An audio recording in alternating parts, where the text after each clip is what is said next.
Et yo tout le monde, c'est FrenchRC-Tito, j'espère que vous allez toutes et tous très bien. Aujourd'hui on se retrouve pour une nouvelle vidéo, comme vous avez pu le voir dans le titre et la miniature. J'ai un nouveau châssis, alors c'est pas un Truggy ou autre, alors c'est toujours un châssis compétition.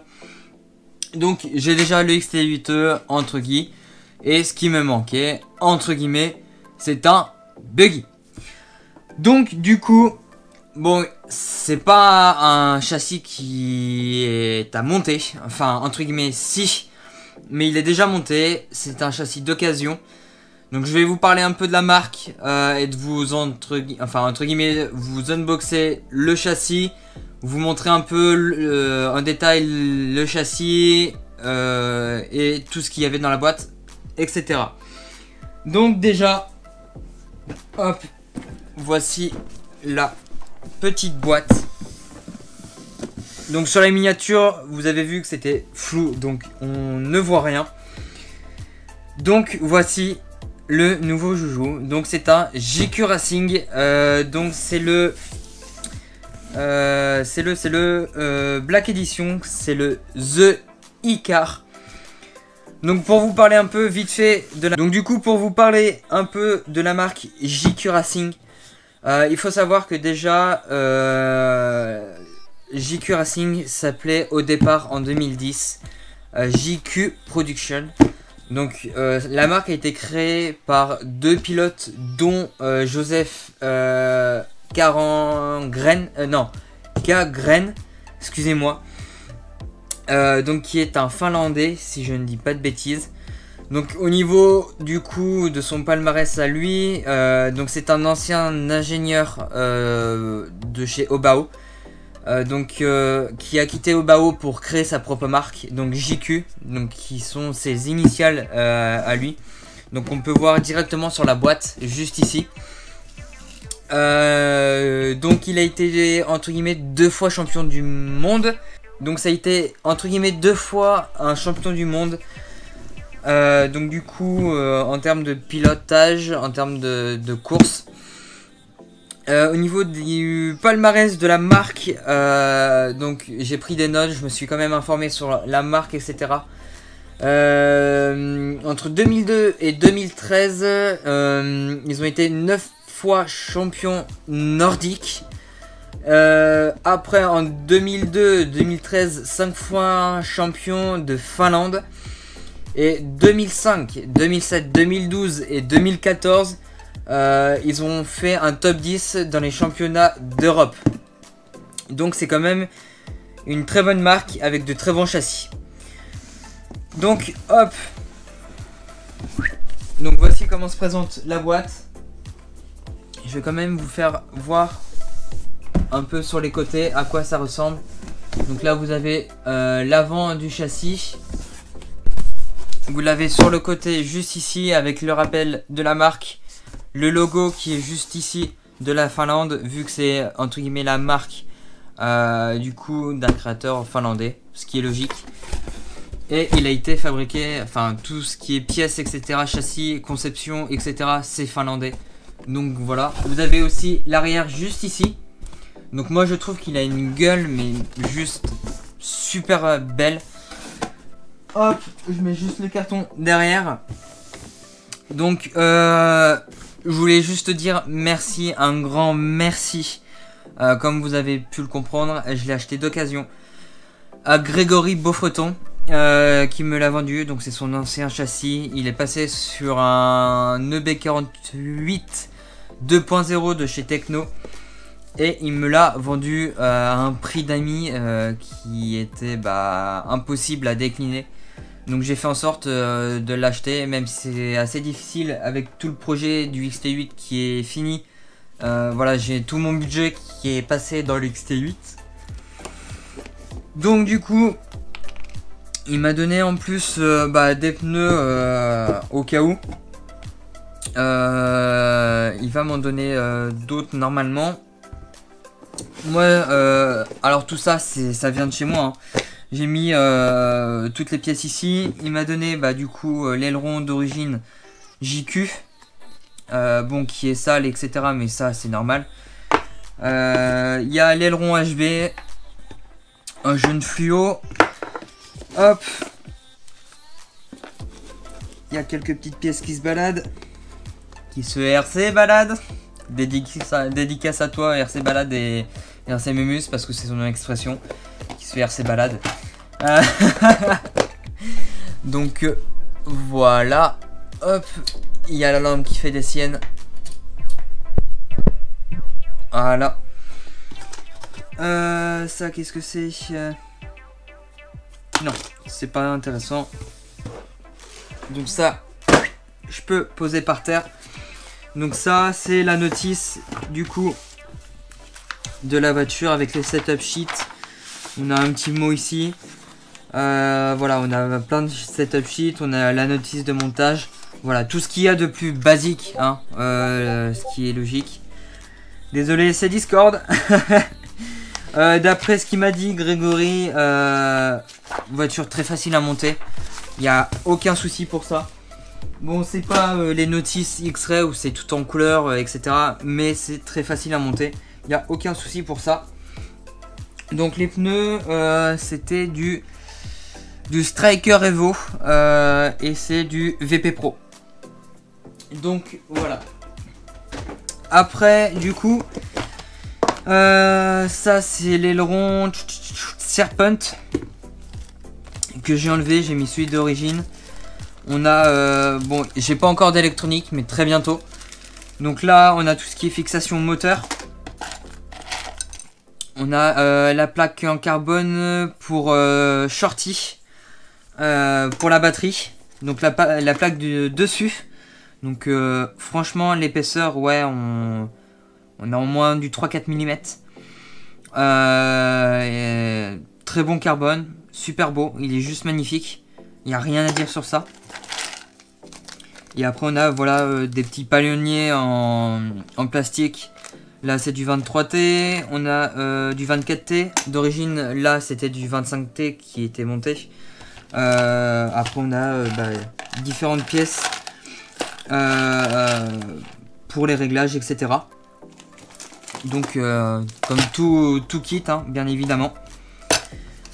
Hop. Donc ça c'est ce qu'il y avait dans le kit. Il avait passé commande pour plusieurs accessoires, pour plusieurs pièces de rechange. Donc en gros j'ai tout ça en pièces de rechange. J'ai les tiges avant qui sont plus longues au cas où si je veux. J'ai des trains avant et normalement arrière. Donc en hard.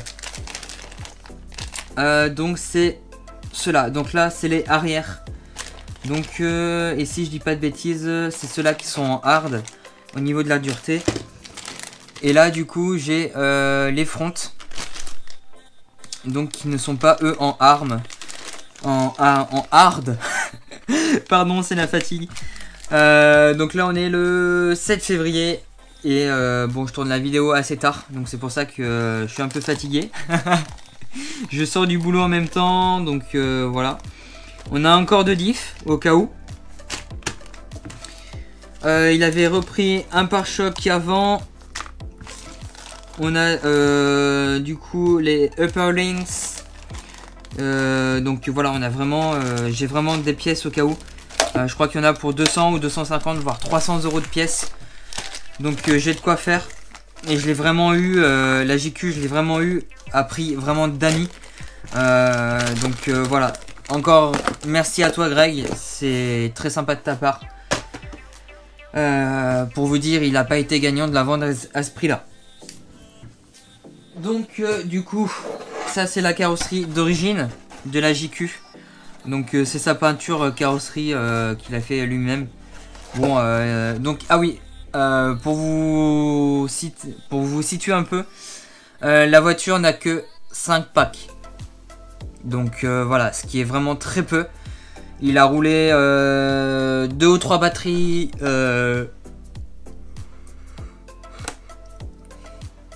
au club à Neuville-du-Poitou. Il a roulé 3 fois je crois, pas loin de chez lui. Donc voilà, la voiture est comme neuve techniquement, mais elle est usée, ce qui est logique, hein, quand on roule elle s'use. En termes de pièces et de châssis, je parle. Donc voilà, donc ça c'est la carrosserie JQ qui est fournie avec. Donc avec les stickers. Bon, tu verras Greg que j'ai enlevé la plupart des stickers. Mais en tout cas, bah, la couleur est très belle. Moi j'aime beaucoup. Hop, donc il avait mis plein de stickers. Là j'ai laissé que les stickers JQ d'origine. Hop. Donc voici la JQ Racing. Donc la Black Edition. Et encore la LED qui fait des siennes. Hop. Voilà. Donc là c'est la deuxième carrosserie. Donc celle-ci c'est la BT Design. Donc pour vous faire voir, voilà, j'ai remis le support aileron d'origine et non celui de Serpent parce que c'est une galère pour changer d'aileron, donc j'ai remis celui d'origine. Il y a juste l'aileron directement de chez Proline. J'ai mis le renfort RC Project WS-Line bleu que j'avais pris de base pour le XT8E. Mais du coup je m'étais trompé de couleur comme je l'ai dit dans mes précédentes vidéos. J'ai juste changé les embouts en 17 mm.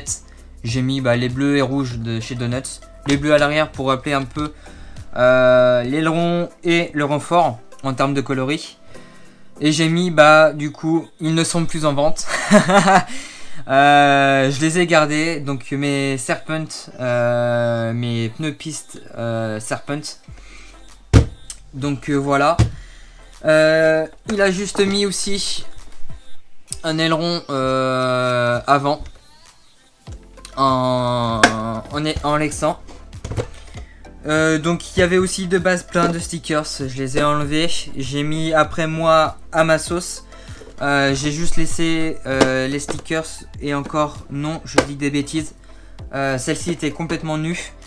J'ai mis des stickers un peu WS Line, J-Concept et du coup le RC Project pour rappeler un peu le bleu qu'il y a sur la carreau et à l'arrière. C'est tout ce que j'ai mis pour le moment. Et pourquoi pas, je me referai une carrosserie plus tard. Ainsi qu'une carrosserie la même que comme vous avez pu le voir précédemment. Parce que de toute façon cette vidéo là sera sortie après du coup l'épisode FRT News. Je ne sais plus laquelle, je crois que c'est le FRT News 23. Je vais vous dire ça de suite. De toute façon j'ai Google juste ici. Hop. Du coup c'est le FRT News 24. Donc c'est la carrosserie à l'effigie de la chaîne que j'aurais fait et que je vais faire pour les ST8. Et je pense que du coup je vais en faire une et pour la J-Concept et une autre au cas où voilà, je vais en faire plusieurs. Mais du coup comme ça quand j'irai sur des événements etc, les deux châssis seront équipés du coup de la carrosserie fait pour la chaîne, donc à l'effigie de la chaîne. Donc voilà. Donc je vais vous enlever la carrosserie pour voir l'intérieur de la J-Concept et de vous faire voir un peu la qualité de tout ça. Ce que j'aime beaucoup sur ce châssis là, c'est les pièces en alu. Donc à l'avant, sur les donc à l'avant, donc les tourelles, ainsi que sur la platine à l'avant et la barre d'Ackerman. Le renfort à l'avant en aluminium et du coup la tourelle d'amortisseur à l'arrière où c'est fraisé, où c'est super beau à voir. Donc je vous montre tout ça. Donc vous voyez, donc là c'est du coup le haut en carbone pour les batteries classiques. Comme je vous ai montré tout à l'heure, vous avez la possibilité de mettre des shorties, donc vous avez le renfort carbone qui protège le dessus pour les shorties. Donc vous pouvez aussi raccourcir la zone pour du coup les batteries. Il y a une petite mousse aussi qui est ici pour protéger un peu la batterie. Après vous avez un peu de carbone à droite à gauche. Donc franchement c'est un châssis qui est super bien fini. Vous avez aussi à l'arrière, au niveau du fraisé. Je trouve ça juste mais magnifique. Et vous avez le dessous du châssis qui est aussi de la même finition. Et c'est juste magnifique. Comme vous voyez, il est très peu usé. Je l'ai relavé parce que je suis très maniaque sur ça. Point fort, c'est que la petite plaque juste ici, vous pouvez l'acheter à l'unité et la changer entre guillemets. Pas comme sur le XT8 où il faut mettre des protections d'air racing. Donc ça honnêtement c'est très bon point. On a déjà pour vous montrer, hop, étrier et fusée en aluminium directement. Qu'est-ce que je peux vous montrer d'autre? Donc c'est des étriers en 18 degrés. Et après il y a tout ce que je peux vous dire et parler sur ce châssis là. L'avantage avec JQ Racing, c'est qu'ils font souvent des mises au point, des mises à jour avec tous leurs pilotes qu'ils ont. Donc vous avez juste à aller voir sur leur site à eux. Ils ont tout répertorié, que ce soit au niveau des mises à jour ou au niveau des mises à jour pilotes, etc. Les news, etc. Même si ils vont sans doute sortir un châssis 2021, ils vont faire des mises à jour pour le 2020 pour pas qu'il soit obsolète. Et rien que sur ça, c'est juste très bien et c'est un point positif. Et j'ai juste rien à dire. Donc voilà. Pour vous montrer un peu la gueule qu'elle a avec la carrosserie J-Concept directement. Donc style museau comme du coup les Kyosho. Comme m'a dit du coup Greg, à force de l'enlever, de la remettre, il y a un moment donné où le museau va se casser, ce qui est logique. Mais voilà ce que ça lui donne en gueule. Donc je vous laisse juste admirer avec la caméra du dessus, avec la GoPro Hero 9. Donc voilà, moi je trouve que les deux carrosseries lui vont bien. Alors certes avec le museau à l'avant, comme vous pouvez le voir, ça s'appuie sur l'aileron. Mais c'est pas très dérangeant. Honnêtement c'est pas dérangeant, il m'a dit ça va pas changer grand chose. Il y aura quand même l'efficacité de l'aileron à l'avant. Donc honnêtement, soit tu le coupes parce que tu trouves ça moche et chiant, soit tu le laisses et il va s'user au fur et à mesure du temps. Donc voilà. Mais en termes de style, je préfère plus la BT Design qui est vraiment beaucoup plus belle et beaucoup plus raffinée. Donc voilà. J'ai juste peut-être oublié de vous dire, mais on le verra pas sans doute comme ça. Je vais juste enlever une roue et j'arrive de suite. Donc comme vous pouvez le voir, du coup juste ici, vous avez du coup au niveau de la fusée, vous avez petit détail en carbone, mais ça fait toujours plaisir. Juste ici, une petite plaque en carbone pour la direction, pour alléger encore une fois le train avant, etc. Donc je trouve ça super joli. Et comme m'a dit Greg, c'est une voiture qui est très facile à piloter, qui marche très bien déjà de boîte, qui n'a pas besoin d'options ou autres pour fonctionner. C'est une voiture qui marche très fort de boîte avec n'importe quel combo. C'est juste la préco de boîte qui marche très bien. Donc au niveau de la config combo, je vous dis pas encore ce que je vais mettre en termes de cerveau, etc. ainsi que moteur et variateur. Greg le sait déjà, ainsi que deux amis, donc Antoine et Raphaël. Je sais pas s'il va regarder la vidéo. Donc voilà, c'était tout pour cette vidéo. Donc n'hésitez pas à liker, commenter et partager si la vidéo vous a plu. N'hésitez pas à dire vos avis, ce genre de choses. Si vous avez des recommandations à me faire, n'hésitez pas non plus. N'hésitez pas à vous abonner en activant la cloche si ce n'est déjà pas fait dans les deux cas. Et moi je vous dis à la prochaine, c'était Frencher City 2. Tchuss tout le monde!